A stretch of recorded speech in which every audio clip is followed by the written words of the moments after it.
Good evening, everyone. How are you? Good. We're going to get this party started here. Let's do that. It's a great afternoon. There's some wonderful music and a marvelous occasion. We're going to start the right way. We're going to start with the blessing of the food by Reverend Monty Parker. Good evening, everyone. Is anyone hungry? Yes. Well, before we partake of this food, let us first, and before your stomach start growling, let us first, I'm sorry. Okay. Let us first bless and appreciate those who have prepared the food and who will be serving us. And most of all, bless you who will be partaking of this delicious meal. May it nourish your body, strengthen you, and may you be satisfied and fulfilled. And for this I say, amen, ashe, and so it is. Enjoy. Amen.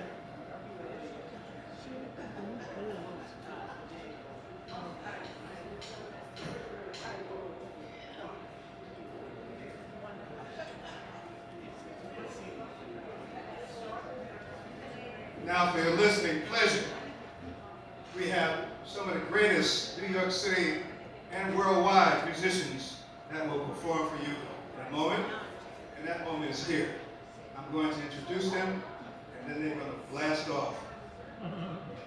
Let's say, and this is in no particular order, folks, Monty Croft on keys, harmonica, vocals, and the kitchen sink. He plays everything. Gene Gee, one of our favorites, Brooklyn saxophonist. Marvin Horn, the fabulous Marvin Horn on guitar. Bernard Davis, who's keeping the time for us here, big time. And everybody's favorite musician, Stanley Banks on bass. Let's hear it, guys.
We have a special occasion because we have a proclamation that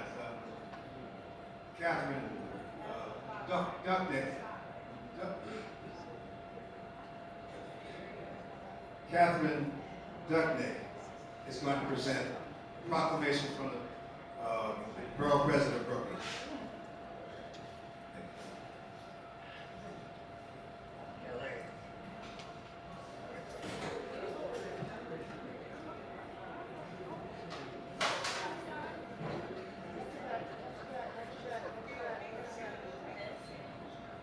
She's going to read a portion of it.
Thank you very much. And we're going to take a picture here with our distinguished chairman of the board.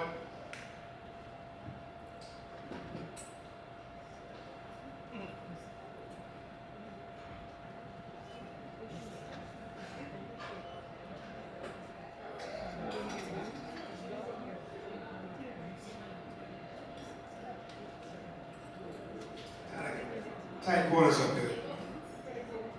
Take it away, fellas. Oh, by the way, in a few minutes, you should try and download your QR codes at each of the tables to download the journal. And when I get the high sign, I'm going to be calling up the tables to go to the table to feed yourselves.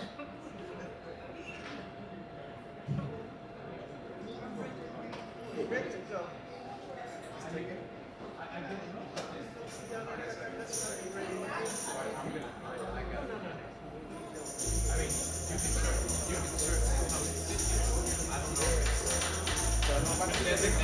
Patricia, sitting there, Papa.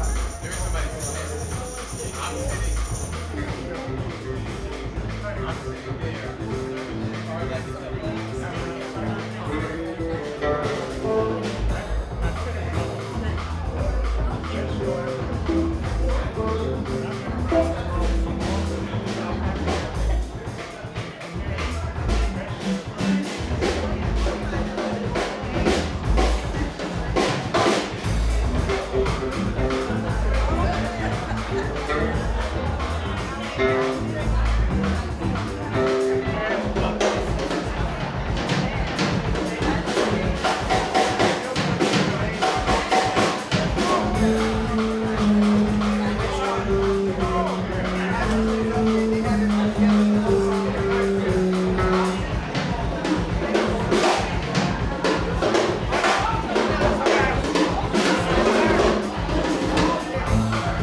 have your attention for a moment, we're going to call to the stage a great supporter of Central Brooklyn Jazz Consortium, Councilwoman Crystal Hudson. Thank you so much, Mr. Comedy. Good evening, everyone. My name is Crystal Hudson. I'm the council member. I represent Crown Heights, Prospect Heights, Fort Greene, and Clinton Hill, District 35 in Brooklyn. I just wanted to come, and I apologize. I'm in and out. I'm between events, but I wanted to make sure that I did come for just a few minutes to say hello, to say good evening, to say congratulations and happy 25th anniversary for all the amazing work that you've been doing. Yes, give yourselves a round of applause for the last 25 years. The work that you do, the music that you bring, the musicians that you uplift, the community that you've built and create is truly foundational to everything that Brooklyn stands for. So happy anniversary and enjoy the evening. And thank you for allowing me to say just a few words. Thank you very much, Councilwoman. Now, you'll be happy to hear this. We're going to start the tables to the folks to go over to the foods to get your meals.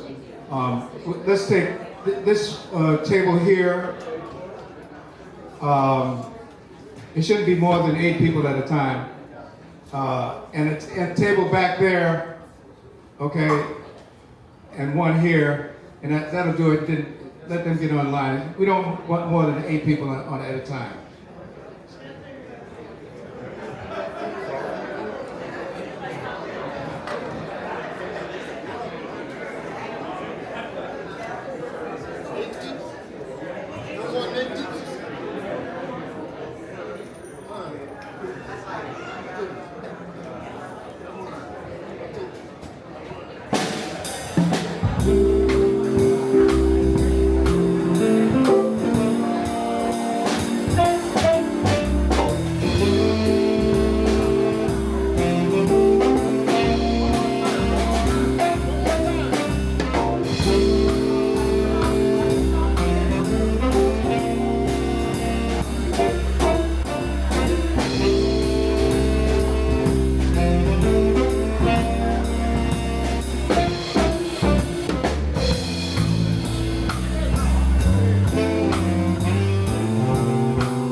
special request.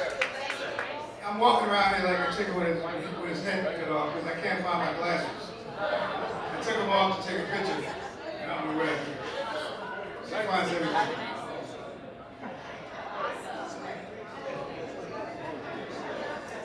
So, let's see now. As I said, you've been really cooperative because you hardly have more than 8 people at a time at a certain table. So please continue with that honorable way of doing things. So just watch out over there, and when the line gets shorter, you can go. Okay? Garland, how you doing?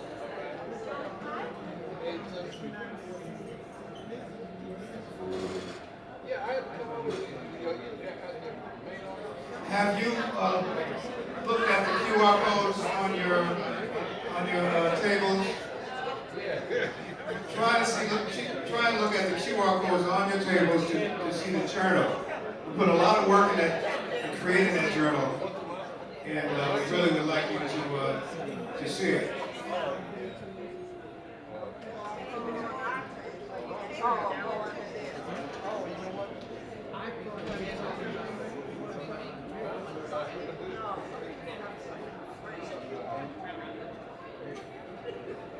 Some of the people have it in the frame.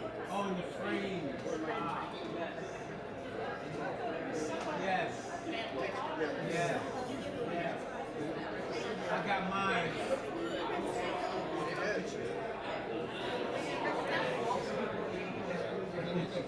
Yeah, they were just, you guys have. Are you still working on that? Yeah, I remember that. Well, that's what I'm going around, like after most of the webcasts, that's what I'm going around.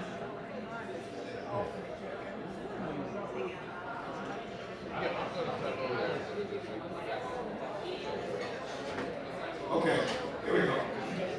Ladies and gentlemen, for those who don't know me, I'd like to introduce myself. My name is Steve Crowley. I'm a jazz vocalist.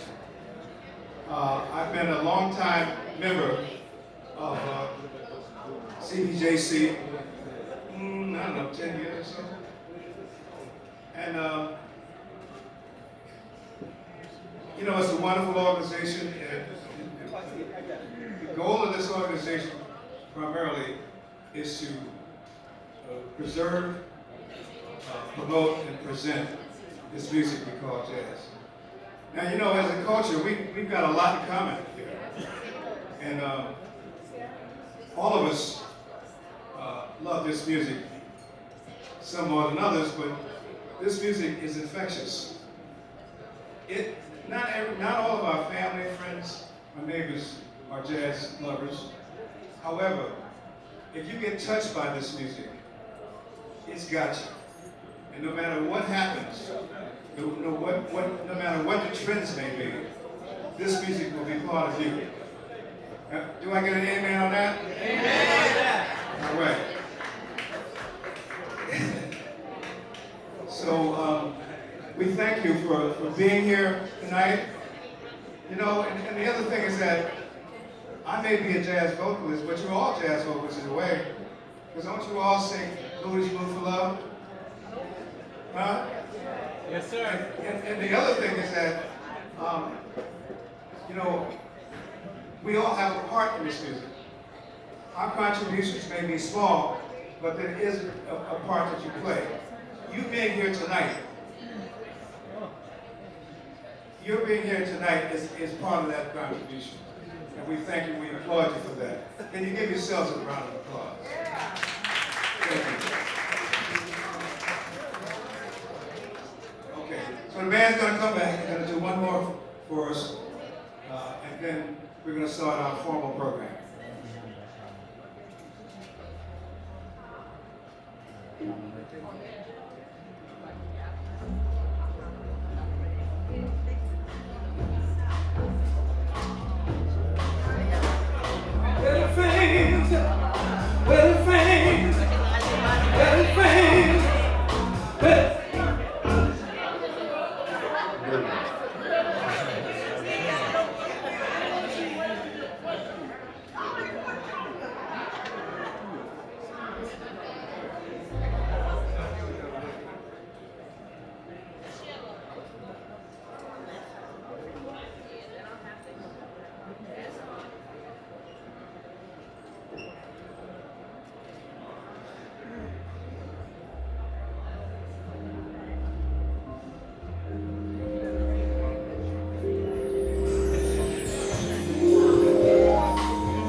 Your smile in the sky.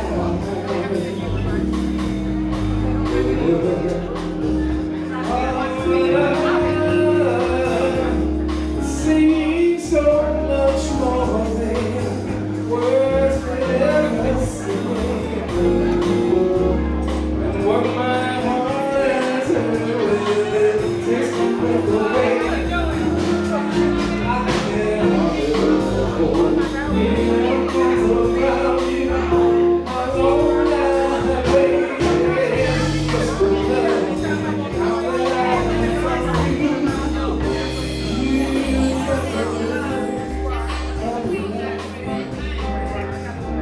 it's all your face. That look that time had erased. Deep mind tonight. Let this be just the start.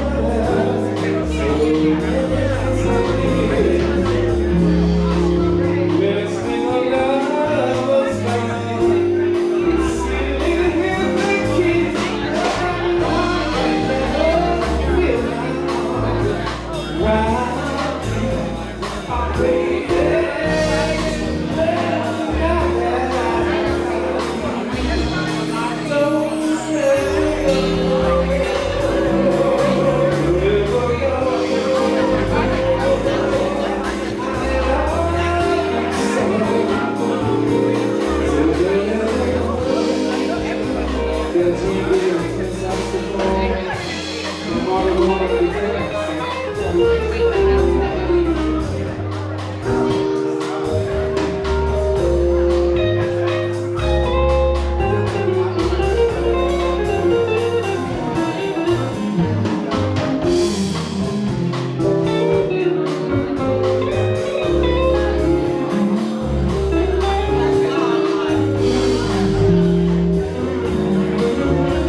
Let's make our lovers vow. Sitting in the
see your face. No matter how hard I try,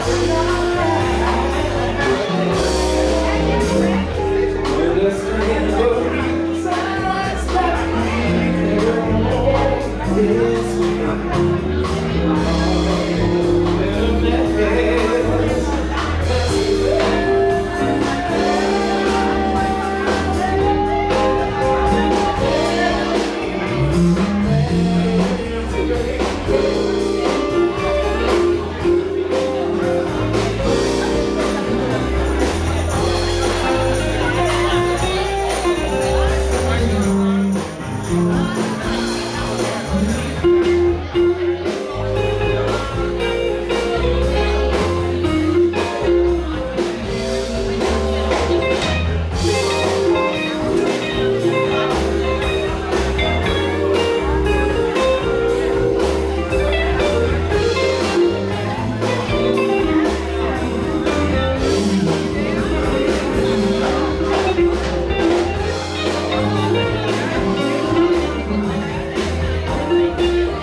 Introducing the chairman of the board,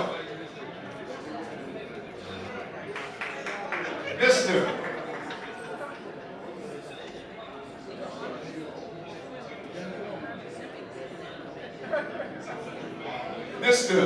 Clarence Mosley, chairman of the board of Central Jazz Consortium, Brooklyn Central Brooklyn Jazz. Now let me tell you one thing before he takes over. He's led us for a while. Good times and bad times. You know, it's not easy to keep an organization going, right? Hello? It's not easy. This man has kept us together, and we have grown. And he's got a lot to say because we have a lot of substance to this organization and a lot of content to be shared. All right? Let's hear it once again from Clarence Mosley. Thank you.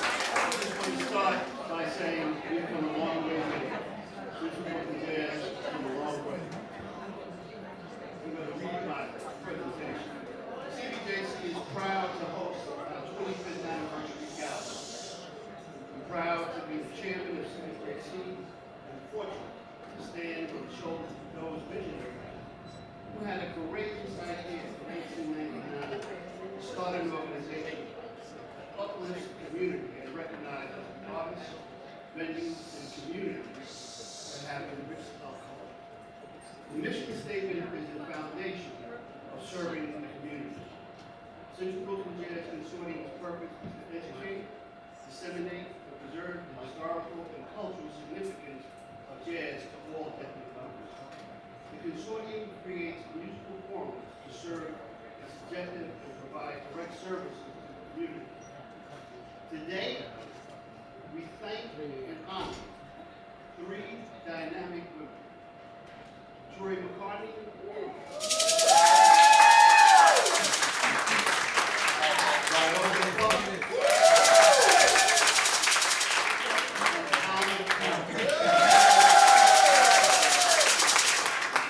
Good job. to launch Central Brooklyn Jazz Consortium. There's a saying that if you want to get something done, give it to a busy person. It's even more true when you give the task to a busy black woman. G2 Music, who was a lion in the community, was chosen to be the first chairman of the board. G2 was instrumental in launching the Central Brooklyn Jazz Festival and securing operating funds from politicians and city agencies. We also honor former Assemblywoman Annette Robinson.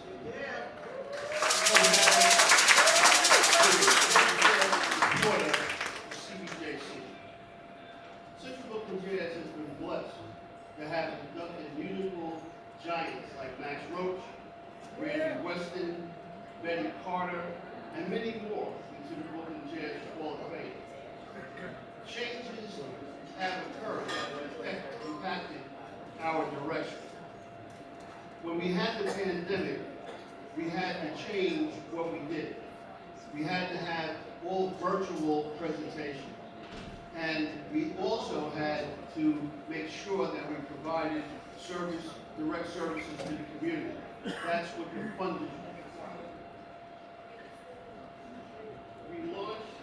We partnered with Investors Bank to provide a financial literacy workshop for musicians. After the pandemic, we launched the Noontime Jazz Series partnering with the Fort Greene Citizens Council, the Blue Street Development Corporation, and the Heart to Heart Adult Club.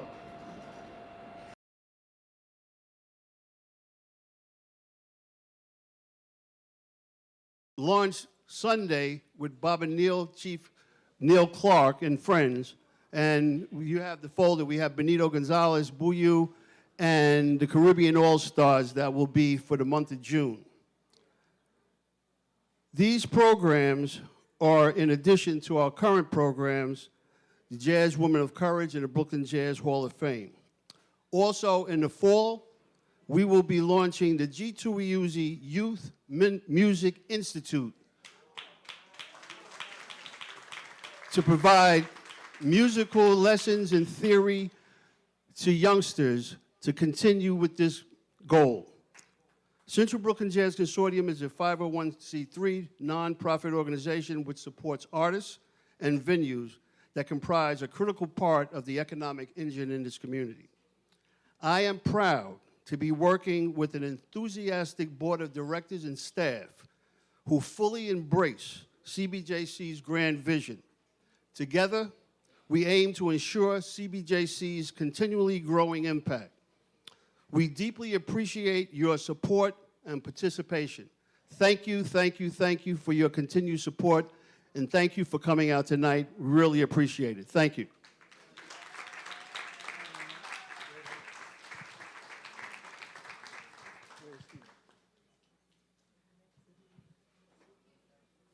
Mr. Steve. I'm sorry. I have to feed my face too.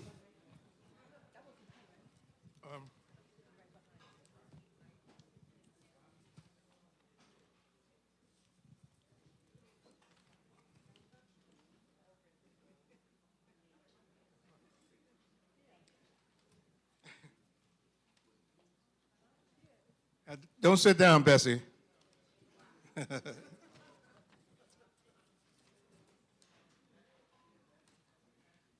have the pleasure now of introducing a wonderful community activist, realtor, party planner, whatever is needed, she's able to do it. And she's a former executive director also of CBJC. And she's going to introduce yet another wonderful person among us. We've got some great people, huh? We've got some great people, not just in terms of the organization, which is included, but as a people. And we better have some great people stepping up because we got some dark times coming, you know. I'm not going to go there, but, you know, our cultural institutions really have to be supported now. So anyway, let me say, Bessie Edwards, please come up. Let's give her a nice round of applause.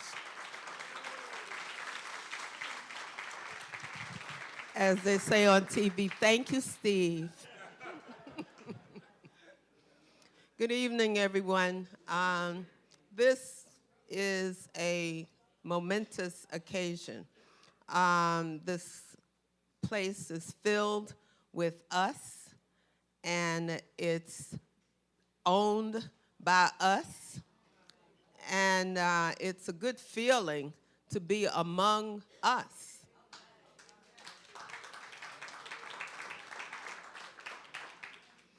So I'm been asked to introduce Annette Robinson. Is there anybody here that does not know Sister Annette Robinson? Oh, excuse me, Queen Annette Robinson? Because if it is, then I'll go ahead and read the resume, the bio. But I think everybody here knows Annette.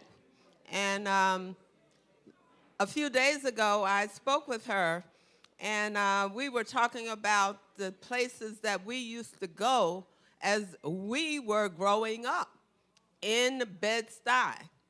And we talked about, anybody remember Town Hill? Okay. Where was that? Anybody know? Eastern Parkway and Bedford Avenue, that's right. Annette used to go there, so did I. Anybody remember Baby Grand? Okay, where was that? On Fulton Street. There were a couple of other places, the Blue Coronet. Annette, you remember that? Okay. So the thing is that we are all connected to the history of Bedford-Stuyvesant, Brooklyn, and we are real proud of it. And the jazz community is very closely tied to the jazz neighborhood, which was Brooklyn and Bed-Stuy was particularly known for jazz in the, I believe it was in the, from the 60s all the way, 1960, all the way up till now. So with all of that, I'm going to ask Sister Annette Robinson to please step up and yes.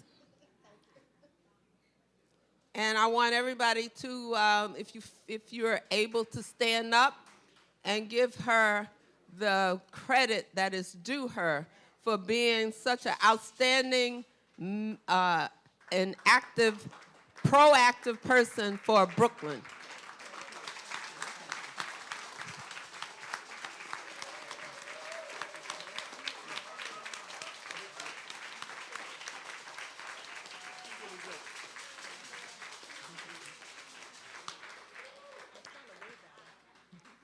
Thank you, Bessie, and good evening, everybody.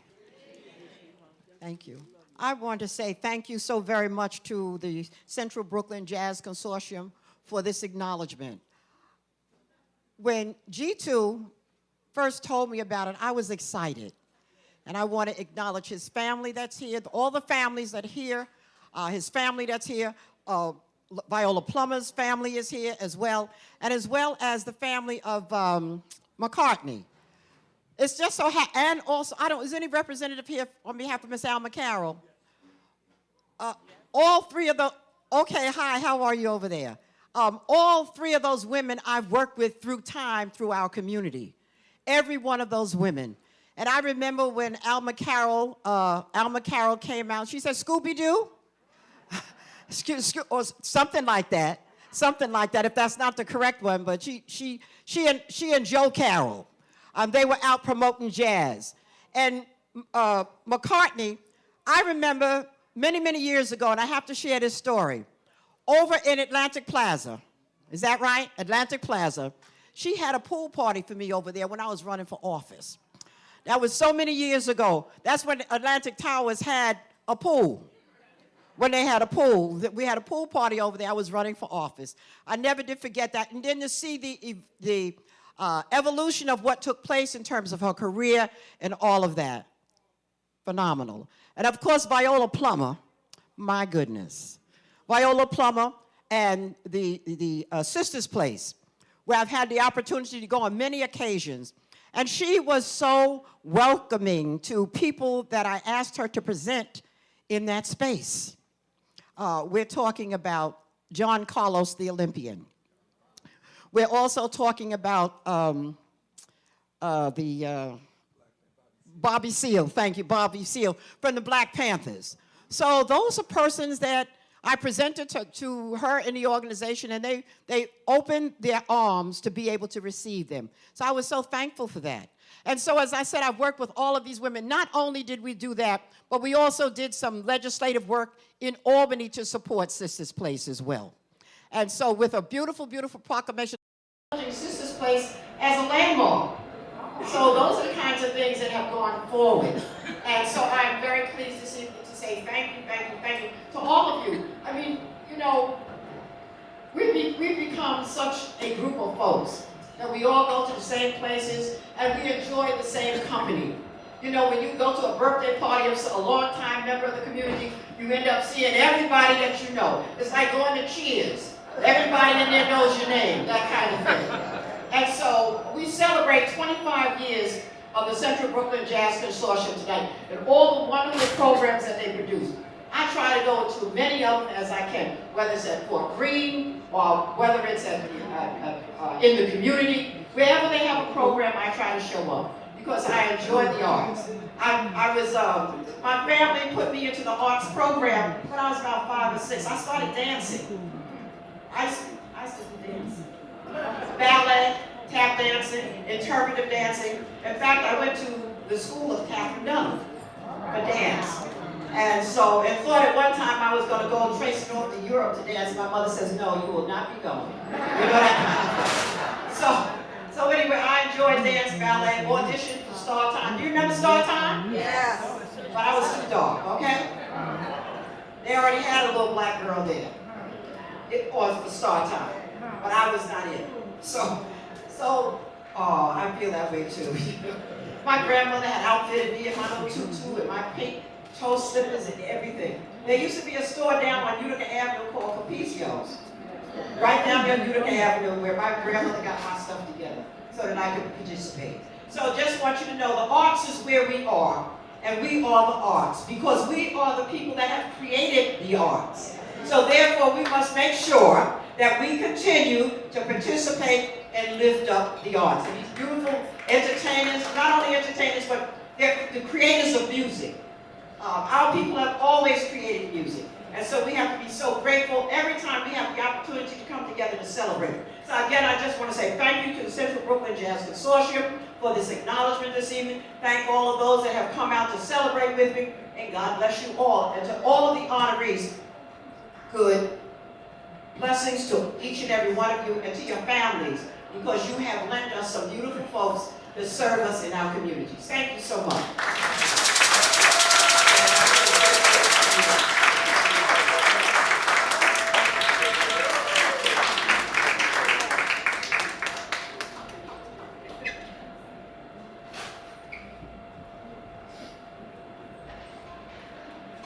And that is one of my favorite people in the world.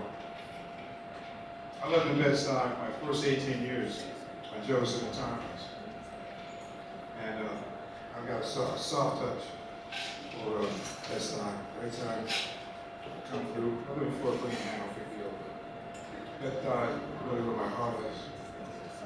Remember Jack's Bar and Grill on Tompkins in Jefferson?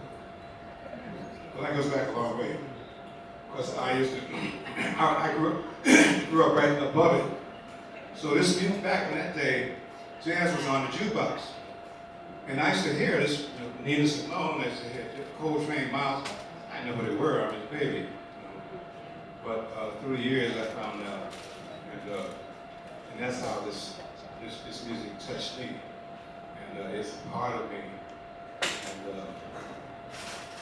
And as Duke Ellington used to say, it's my mistress. Something like that.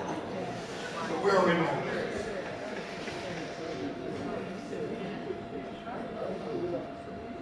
Now I'd like to also introduce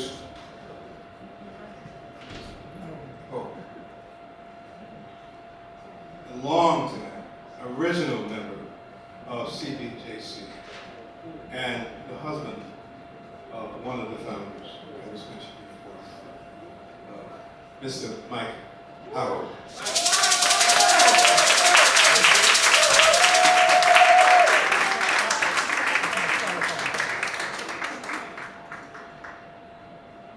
Music is my mistress. That's what he says. I get it with that. That's correct.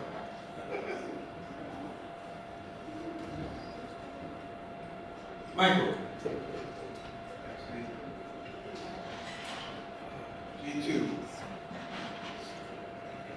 Hi, everybody. Who's walking down Rockaway Avenue? 1980 up your house. OC3. We want to ensure that anyone will take on that strike and inform over 700 families where and how what to do with their rent. That took a while. That strike lasted over 13 months. But he made sure that she could carry the weight. He prepared her. G2 was always prepared. But he made sure that she understood that whatever comes her way, especially a victory, that so many doors are going to be open to her. Office holding jobs. And she was not inspired by that. She just wanted to correct the violations in Atlantic Plaza Towers.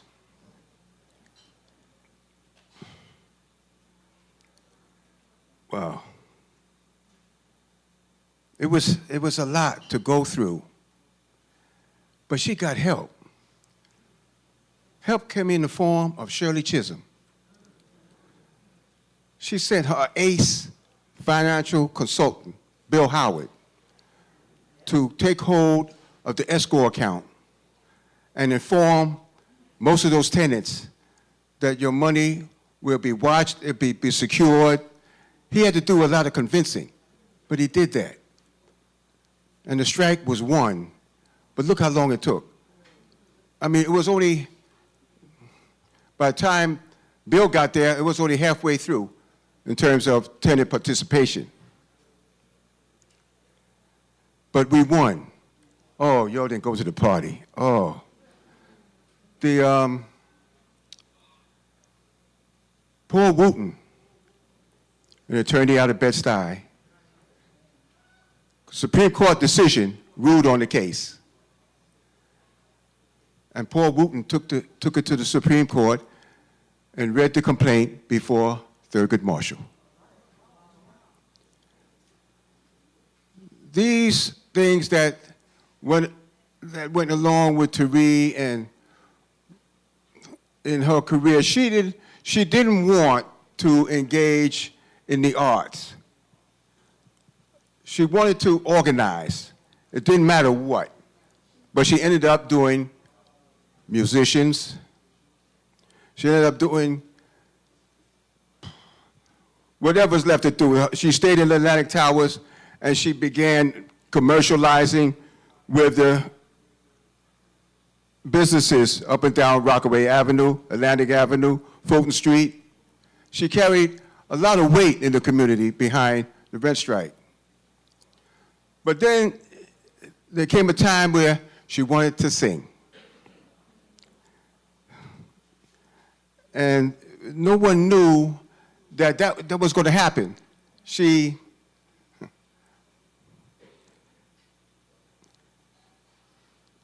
You want to sing. So one night, we went out to Pumpkins. Remember Pumpkins on Nostrand Avenue? Nostrand Church. Another Bill Rutherford. We went there one night. I said, okay, lucky for us, Boss Townsend was on piano, Tootsie B was on drums, and Bob Cunningham was on bass. Wasn't crowded that night, but I go up to Bob and Boss, and I said, I got a singer in the audience. Would you mind? And Bob was cool with it. Boss wasn't, you know. But Bob said, bring her up. And she introduced herself. And I'll never forget the 3 songs she sang. Girl from Ipanema, On a Clear Day, Shadow of Your Smile. From there, the 2 of them, mentor and protege, off they went, making gigs, and Bob could find a gig anywhere, be it any date, and he took Tari along. This led to a lot of possibilities. We managed a club all the way downtown there, across the street from LIU. It was called Palm Court. And there we gathered musicians, stopped by, played, had a nice gathering.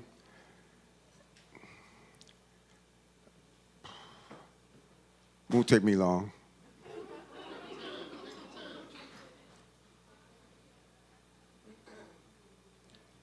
There's someone in this room who helped her big time. Please give a hand to Sheila Miller.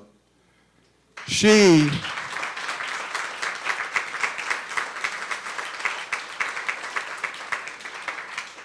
gave her a shot at Sheila's. Remember Sheila's on DeKalb Avenue? Sheila's, 2 steps down, Sam Sellers, I think it was Medema across the street. I think it was there, but Tari wanted to build a festival on DeKalb Avenue to include those clubs. It was called DeKalb Avenue Bop. We sent a proposal to Borough Hall, but it took so long. By the way, we had a reception in Sheila's, 1988. Ed Stout was on piano.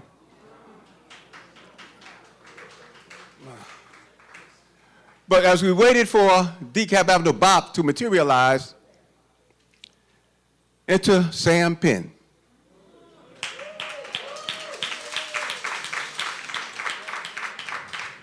$1990 and Jazz 966.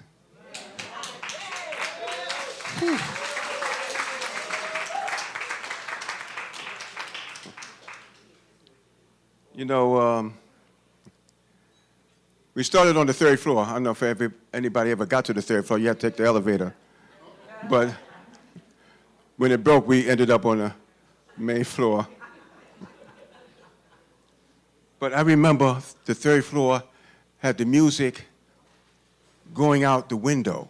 Third floor had the window out, you know, so I would go downstairs and stand on the street and see if I can get some folks come up because they heard the music. Where's that coming from? Hey, catch this elevator, $5 to get you in.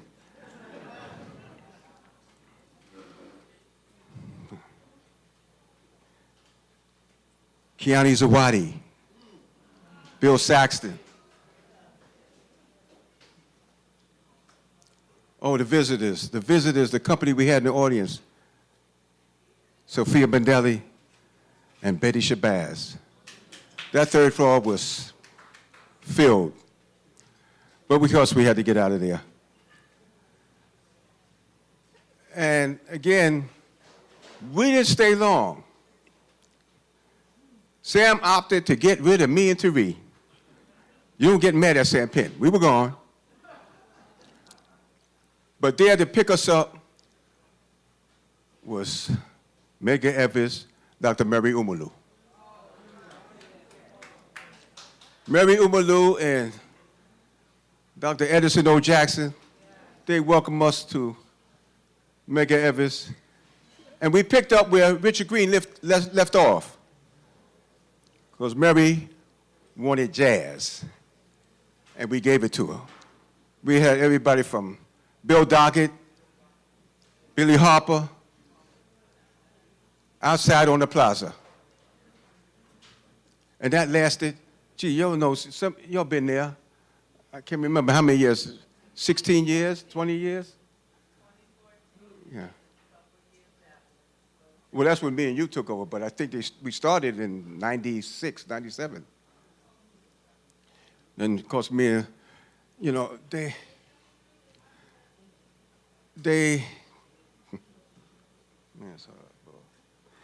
Tari passed shortly after that, but not before her and Mary organized trips to Ghana 3 years in a row. We took Hamid Blewett with us, Carlos Garnett, Onaji Allen Gums. 3 years running.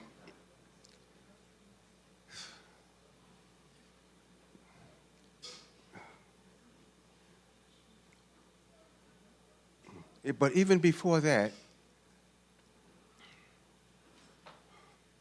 1999. I know I'm breaking this up, but follow me, please. 1999, Tari's portfolio is built up. She can match anybody in the arts industry locally. So when she sat down with Viola Plummer, now if you didn't know where Viola Plummer was coming from, ask somebody. Because Alma Carroll. Alma Carroll was married to Joe Bebop Carroll. She introduced a jazz society called Jazz Pizzazz and had her affairs at Sugar Hill, Eddie Freeman. The three of them hooked up, Tari, Viola, and Alma, and it was like unity personified. They all got on the same page and understood where to go from here. So what did they do? They selected G2 Weusi to run the organization. It don't get any better than that. The four of them set out, G2, they beat up on G2, but he can take it. They sold the process, and G2 loved the idea, but he said, I'm gonna just check and see who really likes the idea. And he called a meeting. He called a meeting, and Jackie Woods arranged a room on the campus of Bed-Stuy Restoration. And gee whiz, about 25 leaders showed up. Larry Ridley, Benny Powell, you know, of course, G2 Alma and Viola was there, but I felt so bad about it. You know, I don't know who was there. Stanley was there. And we can't remember 25 people, no sign-in sheet. Did we have cell phones in 99? You know, we couldn't. I can't prove it. But Stanley was there. And that's when we decided. We provided the not-for-profit and introduced that to the table, and everybody agreed that Viola and Alma and Tariq and G2 would start the Central Brooklyn Jazz Consortium.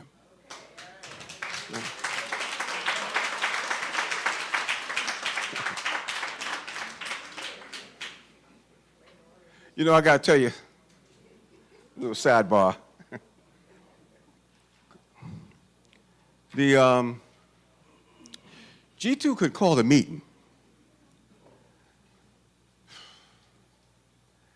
And somewhere in the mid-2000s, 7, 8, put my finger on it for the moment,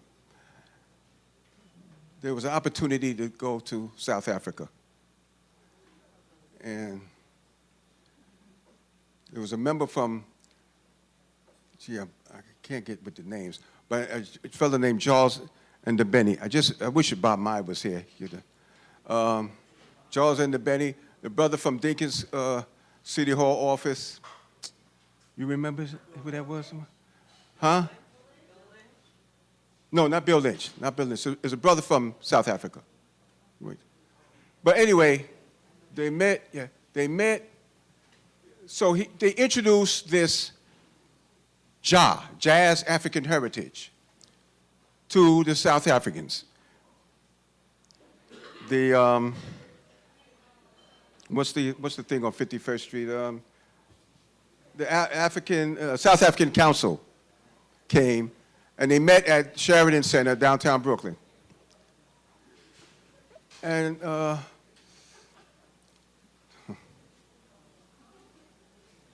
one of the delegates from South Africa says, can you get, I'm in now, but can you get 50 people to come to the council in about 10 days' time? They asked this of G2, 50 people. G2 said, yeah, I can get 50 people. G2 had over 250 people come to the assembly, the South African Assembly, to begin and to agree to Jazz African Heritage. And that's where Randy Weston and Bob Myers and a lot of us ended up in Johannesburg. Jeff King.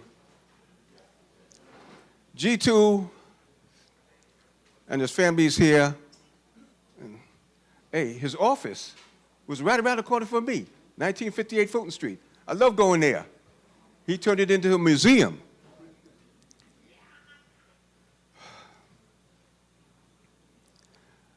I'm going to get off in a minute, but I got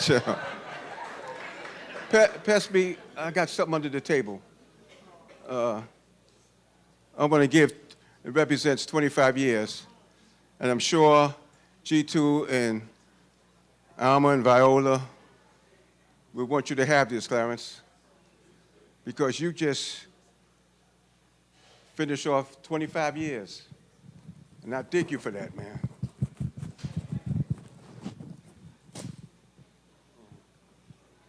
I'd like to give this to you. I don't know.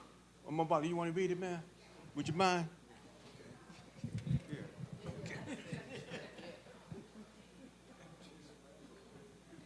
Let I have my glasses. Excellence. Clarence Mosley, you got what they got. Chairman, Central Brooklyn Jazz Consortium, thanks G2, Viola, Alma, Tori, 25 years, for whatever. United Music Makers Incorporated.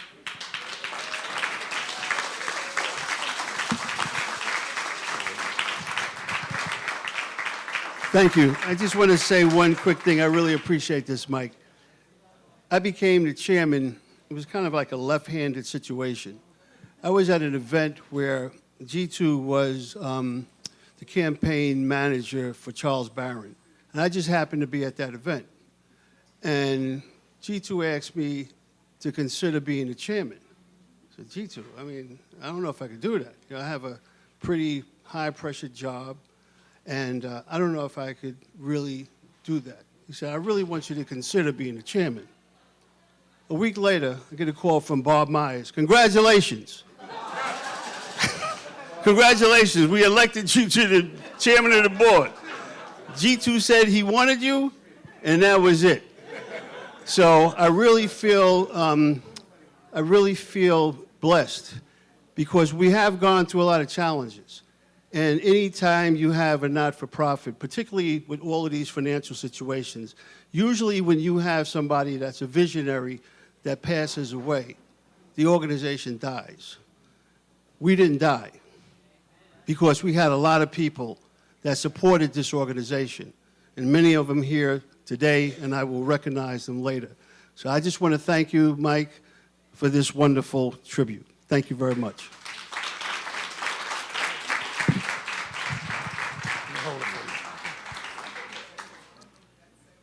Kojo, Angela, would you mind? This is yours.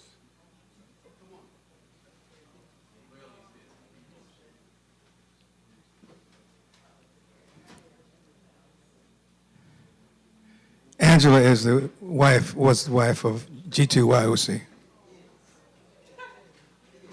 Is. Daughter, by the way. So I'm Quayle, the oldest daughter of G2. Quayle. Kojo. All right, good evening. Hello, everybody.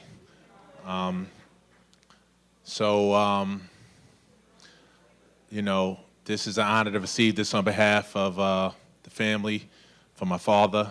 You know, I got to spend a lot of time, you know, he was very close with his girls, and so I got to spend a lot of time with him, thanks to CBJC and Jazzy Monday. You know, the first Jazzy Monday, me and Quayle was driving around there. So let's go support, you know, Bob and Angela doing the jazz thing. And we went around a corner and saw an ambulance outside. This wasn't a good start to things. And so, you know, while setting up the place very nicely, Angela had gotten hurt. And, you know, I jumped in the ambulance. Quayle stayed behind.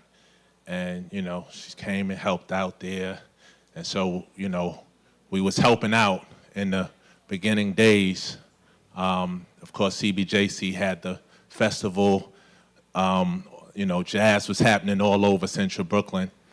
And this was Angela and G2's contribution to that in terms of Monday being a jazz spot there. Kind of took an off day. Who was going to party on a Monday? People figured out a way. And so, you know, what I realized about my father was that, you know, people think he was prepared and orchestrated, and he had a lot of knowledge and logic and sense and planning, but he also had a lot of faith. And he also allowed things to materialize and never wavered. He never worried. His faith was unshakable.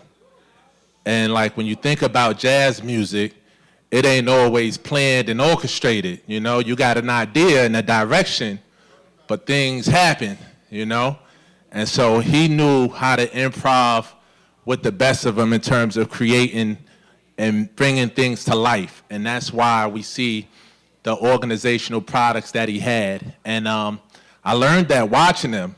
I would come in trying to help, because the first night, I was playing down to a T. Angela was right there, boom. And after a while, with her sidelined, you know, he would be at the door, and I'll come in, ain't nothing ready. He'd be like, yeah, it's all right. And sure enough, by the time, you know, people will start lending a hand, people start coming, taking in roles, and he knew exactly what would happen, that people would step in and fill in and make sure that things were as they ought to be. And so he just knew things came together as they would come together because he could feel the pulse of the people and know what people needed and when they needed it. And that's how a lot of his organizations came about. I mean, you think about things they started, whether it was jazz and the food co-op or whatever it was things that, you know, the insight of what was needed and the pulse of the people that he felt. And so, I mean, you know, he was jazz. And so I learned a lot, you know, about who he was as a person during those years. So I thank you all. I mean, I know so many people here. Clarence, thank you. And Steve, thank you. And you know, a lot of time I spent with Charles because y'all worked so closely with him. Thank you. Thank you, Kojo. Thank you, Kojo. We talked about the Brooklyn Jazz Hall of Fame, and we talked about Randy Weston, Max Roach, Freddie Hubbard, Bob Cunningham, so many people being inducted to the Brooklyn Jazz Hall of Fame. The first non-musician that was inducted into the Brooklyn Jazz Hall of Fame was Sam Penn, because of their focus and contribution to the culture and the music. So we decided as a board, G2 had such a big presence and contribution that we decided that this is the second non-musician but cultural warrior that we're inducting into the Brooklyn Jazz Hall of Fame. I just want to read the plaque that we'll give to the family. G2K Wiuzi, jazz impresario, educator. G2 Wiuzi, born and raised in Bedford-Stuyvesant, Brooklyn, championed black culture in Brooklyn through education and music. G2 opened the Uhusasa Shul, the first independent private school for inner city youth in New York City. He was an organizer of the East, a community education and arts and organization that featured legendary musicians such as Max Roach, Sun Ra, Roy Ayers, among other notable artists. G2 Wiuzi was elected as the first chairperson of the Central Brooklyn Jazz Consortium in December of 1999. Congratulations to the Wiuzi family. I have to say that Lori Cumbo was here, and she had to leave. She's the Commissioner of Cultural Affairs in New York City. Clarence, you're going to be, there's a birthday girl here that lives in Willoughby Walk. Are you still here? Say hello, stand up, or lift your hand up.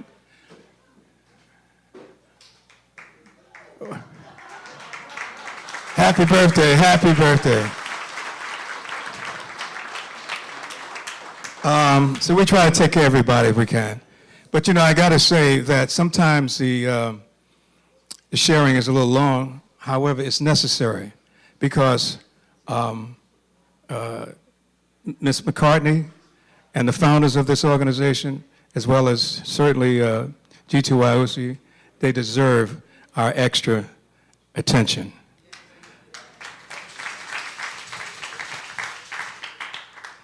So, Clarence, you might want to come back now. And we have one more notable person that I'm going to introduce after Clarence comes up, and then we're going to go back to the music.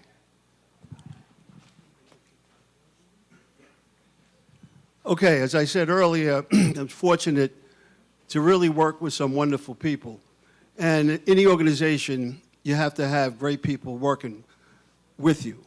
So I'd like to introduce the Board of Directors of Central Brooklyn Jazz. Akusara Cobb.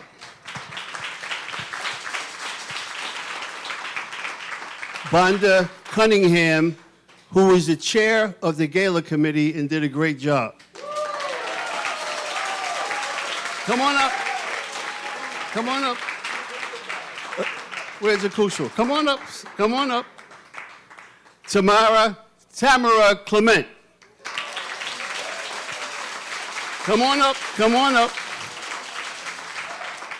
Ulysses Kilgore.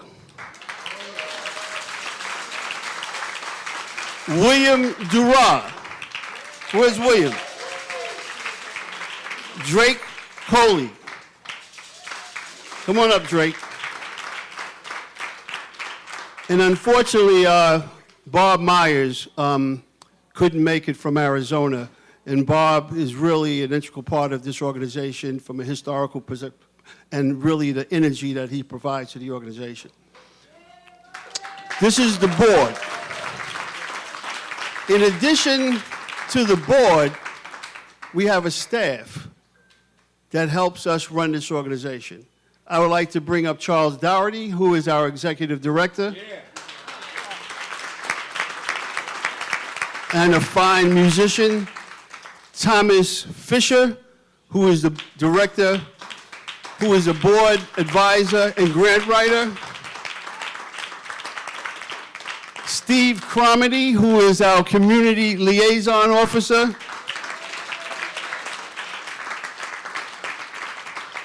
These two the young ladies, Christina Pierre, where is she? She is our bookkeeper. And Janiyah Good, who is our grant writer. Let's give them a live. And William DeWalt, our sound engineer. How could I forget him? Where's William? These are the people that make this organization run. And if you notice, we have young people, we have a lot of women, we have musicians, so we have a great board that really adds to the growth of this organization, so we look forward to moving forward. So thank you. I just want to thank each and every one of you for doing a great job. Thank you. Also, to make an organization successful, it's over the years that a lot of people that have contributed to the success of this organization. And I just want to recognize, and I want them to stand, Bessie Edwards, who is the executive director. Brother Ahmed, stand up, he was the musical director. Garland Kaur, member. Baritha Reddy. Lauren Jackson.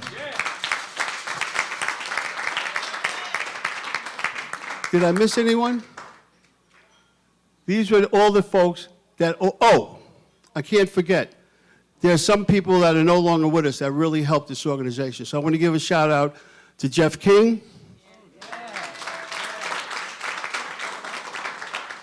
Harold Valley, the keeper of the secrets. Wade Barnes, who was also a musical director. And Joanne Chisholm, who was also Pure Jazz Magazine. They were all a part of Central Brooklyn Jazz and have helped us grow this organization over the years. So this is the whole group that has helped us make it for 25 years. So thank you, thank you, thank you.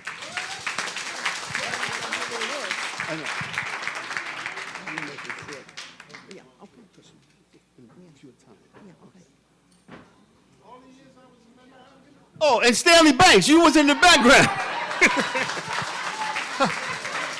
Out of sight, out of mind. Stanley, I'm sorry. Oh, and Colette Penn, I'm sorry.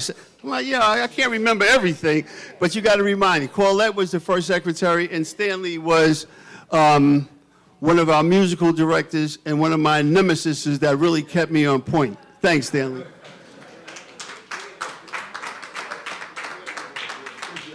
Thank you, thank you.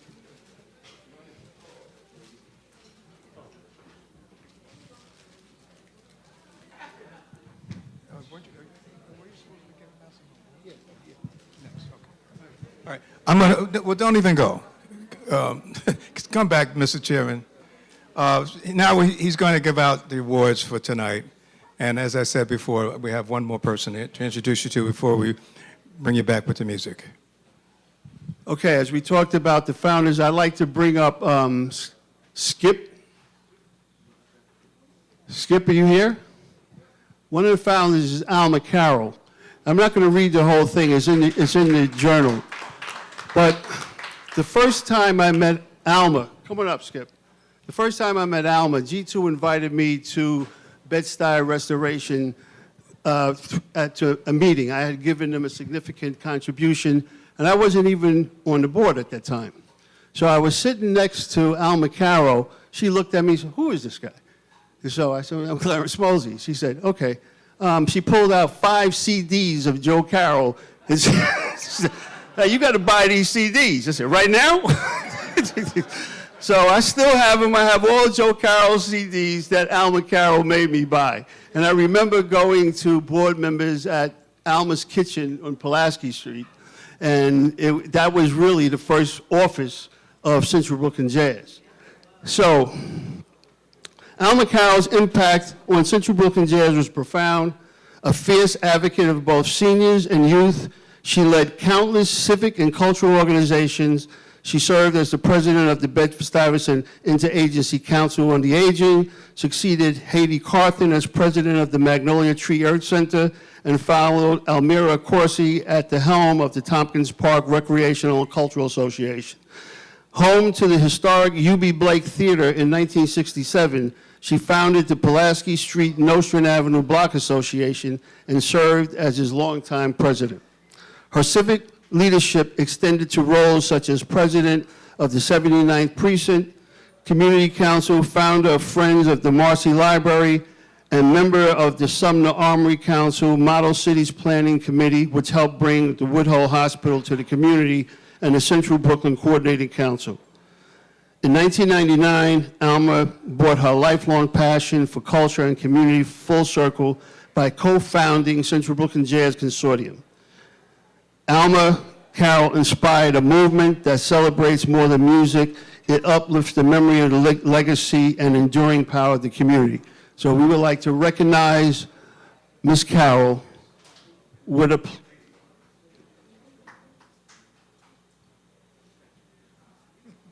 beautiful award. This is for Ms. Alma Carroll, honoring our beloved founder, Alma Carroll, Jazz Pizzazz Perseverance Society 2025. Skip. Thank you so much. You want to say anything? Sure, okay. Well, I want to thank the Jazz Consortium for continuing the lovely work that my mother loved so much. I appreciate you carrying forward after G2. G2 was, when we first moved to Brooklyn in 1954, G2 and his family were, well, let's say my mother and his mother were the running partners. And so we were like family together. And I think back to those times, I was a little bit smaller than I am right now. But it's been a pleasure to look back over my life and the life of Alma Carroll.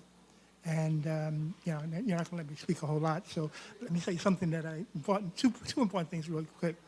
My sister said to tell you how much she appreciates.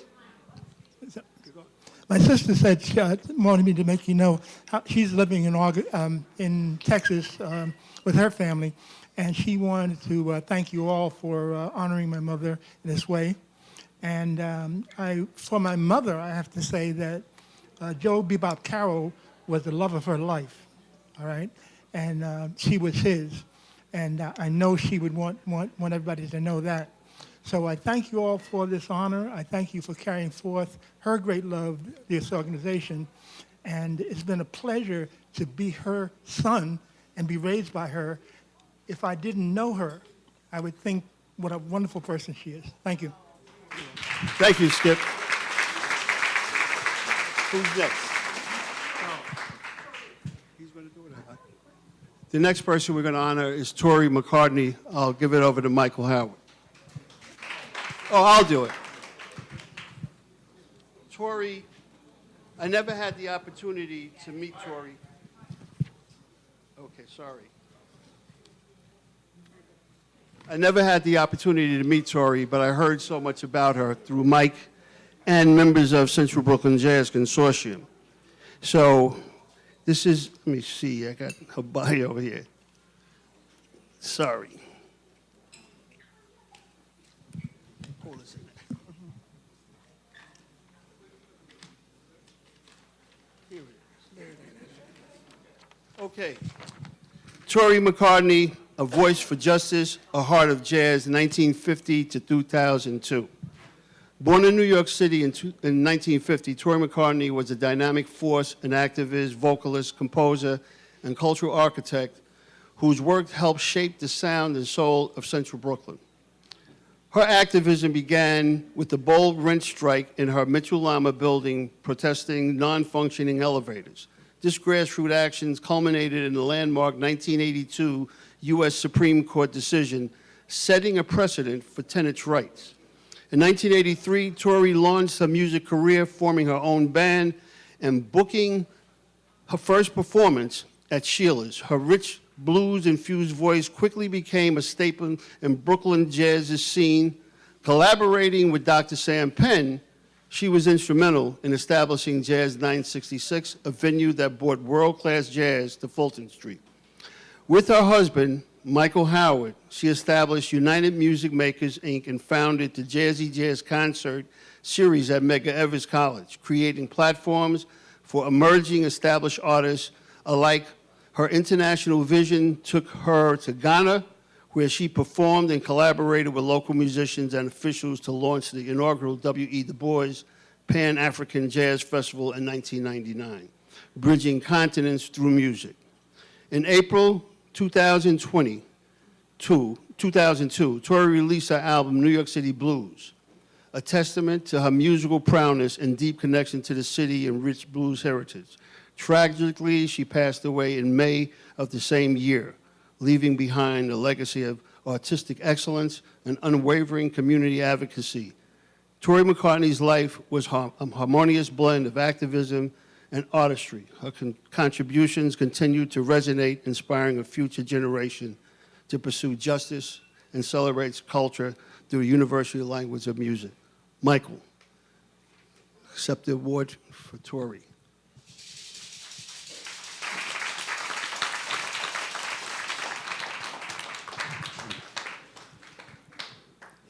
Thank you, Clarence. Hey, y'all guys want to say something? Huh? My table there is with my brother and my partner and the girls, the daughters, and one of y'all can take this home. I ain't going with you. Okay. Thank you. You're welcome, Mike. Also, now we're going to honor Viola Plummer. I have a funny, Viola was a very interesting woman. Very interesting.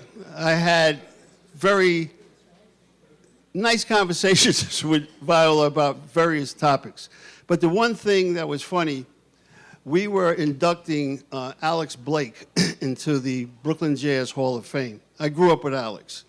And we were at the Brooklyn Jazz Historical Society, and so when Alex came up, Alex said, well, me and Mo grew up, and me and Mo did this, and everybody looked around, and Viola said, who the hell is Mo? And then when she found out it was me, she started calling me Chairman Mo, Chairman Mo, Chairman Mo. Okay, Miss Plummer. Born in 1937, Viola Plummer was a formidable political strategist, educator, businesswoman, and lifelong activist who seamlessly wove culture into her pursuit of black liberation.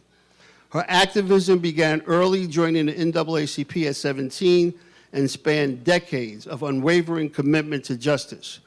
In 1986, she co-founded the December 12 Movement, a black human rights organization advocating for the liberation of local, national, and international fronts.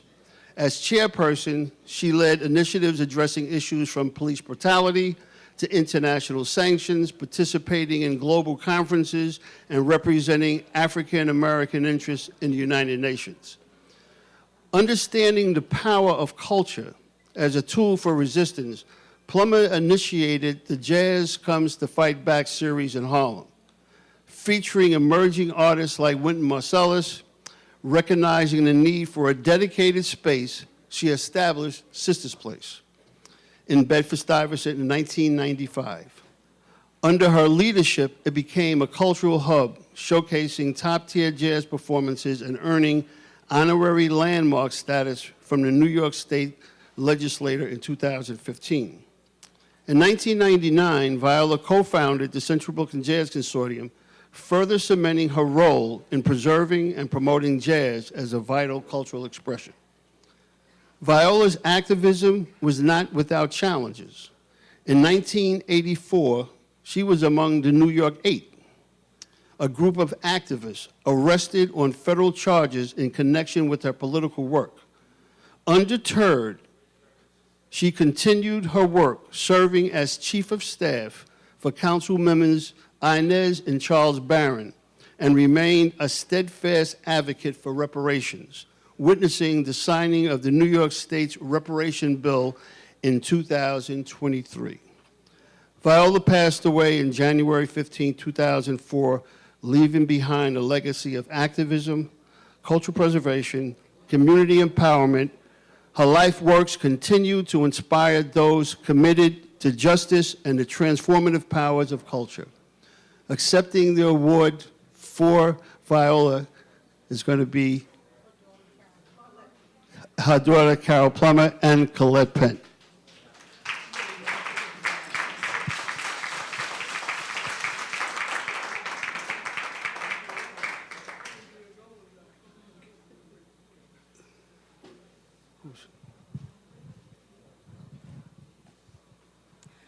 We want to thank very much the continuing work of all the people in this room in keeping our culture alive and vibrant, as it is our responsibility.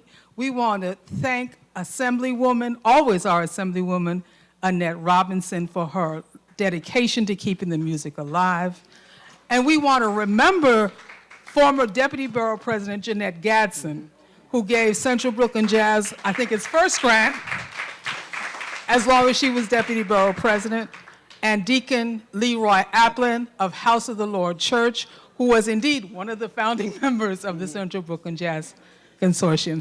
So thank you very much, and we appreciate. Thank you very much.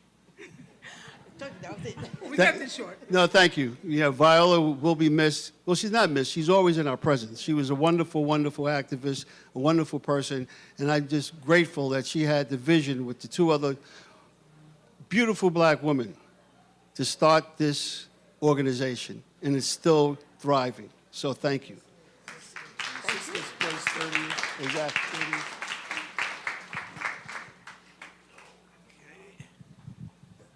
How y'all doing out there? All right, we're coming down to the end, at least of the speeches and talks, which are still, like I said, very important because the contribution of these individuals is indispensable. We wouldn't be here.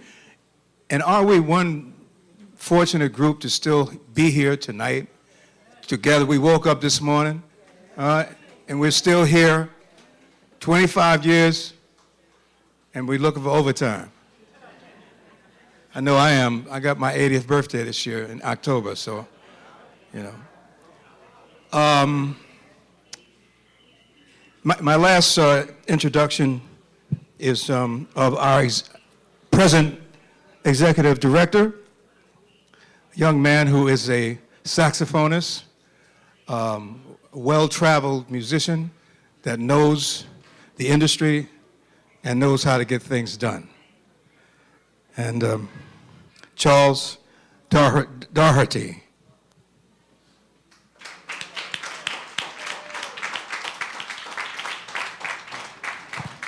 Thank you very much.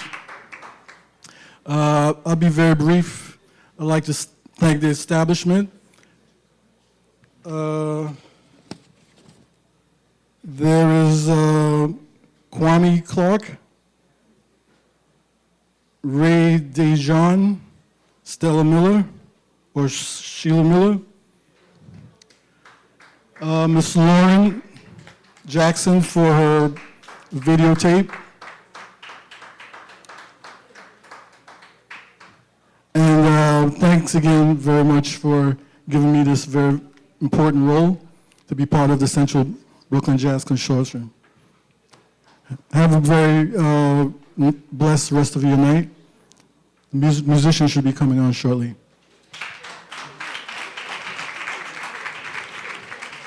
Okay, folks, that's the formal part of the program. It's over. There's room to dance.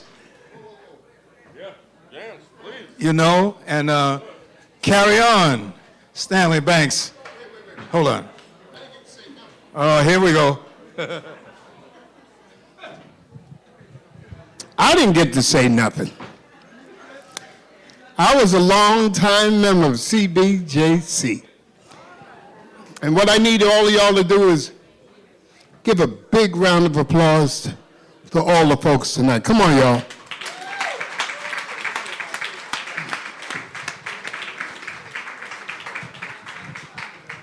You know, we've been through a lot. We've seen a lot. They mentioned a lot of clubs. But in 1966, I remember Harold Valley, and I remember Amani reciting poetry. I'm going to ask Imani, I asked Imani to write a poem about G2. And I'd like to invite her up to the stage. Is that all right with y'all? Because G2 was the captain of the ship until he got Mosley. But man, great description of Dad, man. Here we go. Good evening, everyone. I am truly, truly honored to present this poem. I was asked to do a poem for G2 Wausi, but I also want to dedicate this to our ancestors, Dr. Sam Penn, my lifetime partner, Harold Valley, to all of our ancestors who have done so much so that we are here today. And this poem is on behalf of G2 Wausi. When my brother asked me to do it, I was like, whoa, me?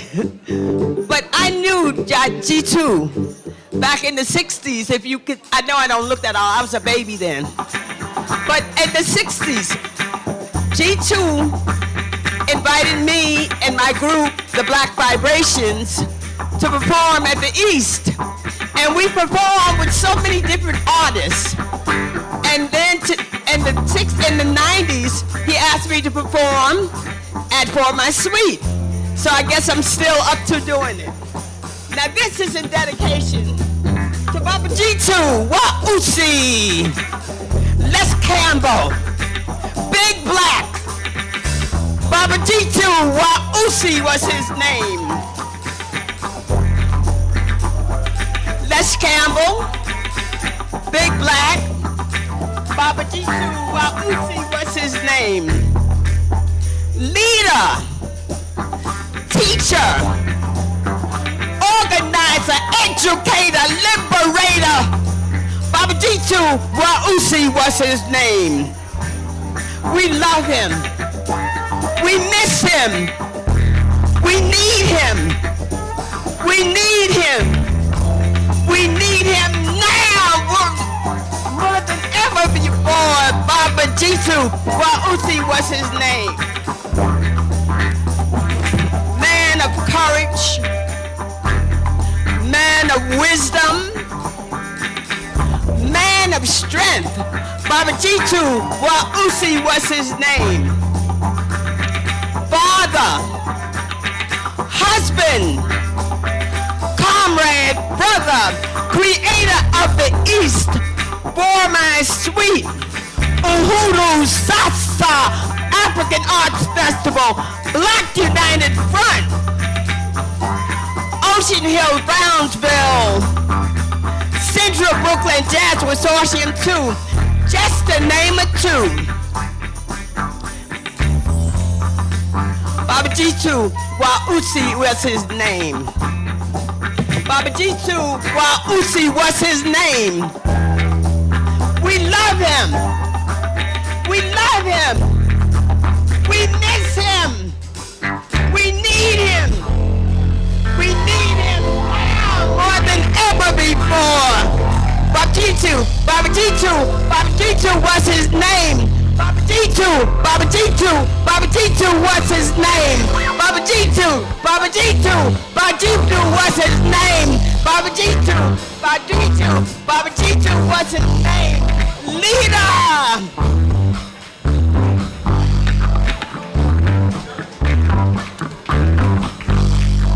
Teacher, organizer, educator, liberator.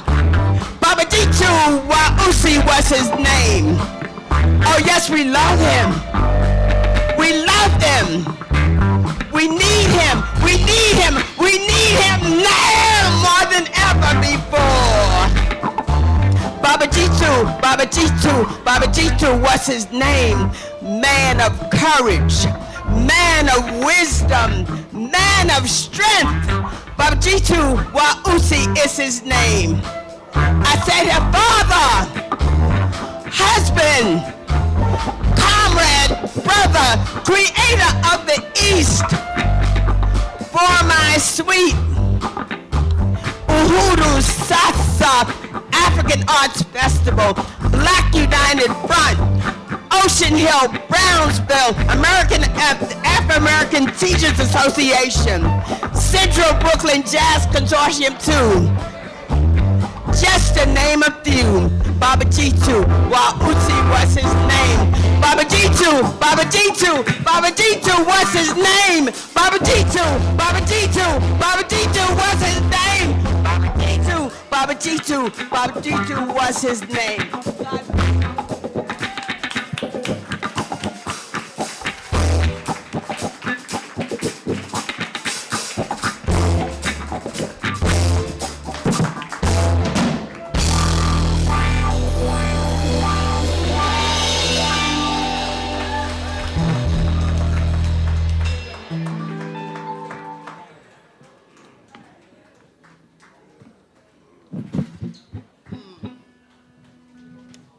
Come on, y'all. Now, a big round of applause for Imani. Imani, thank you so much. I called Imani up a few weeks ago and I said, would you like to put something together? And she put that together. And if you know this band, we don't rehearse for nothing. And she came on and did it just like it's supposed to be done. One more round of applause, y'all. If you enjoyed the room, if you enjoyed the decorations, if you enjoyed the food, give Sheila Miller one big round of applause. Sheila, where you at? Come here, Sheila. Come on, you gotta say a couple of words. You know, she came up in the discussion because a lot of this happened in Sheila's on DeKalb Avenue. Tori, and a lot of the musicians you see here, that happened back in the 80s and 90s, and we have to honor the people that are still here today, are we right? Come on, baby. Say a couple of words. Thank you so very much. I greatly appreciate it. And continue to support. Thank you. All right, here you go. Huh?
Talk that sexy one. Love that day, talk that time. Little sexy one. Can I say it? Just say that. Can I say it? Just say that. Here we go now. I can understand. You understand?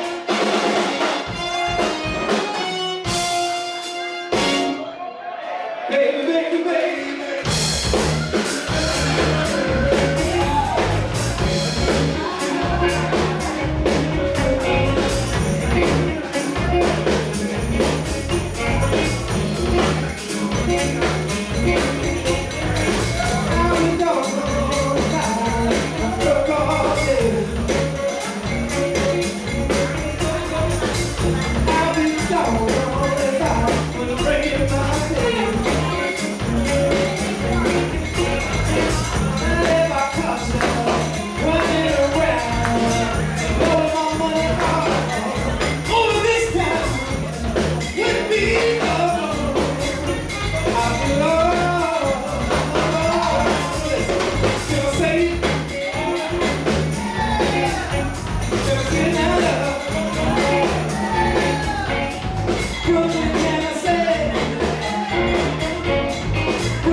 As they say, you don't have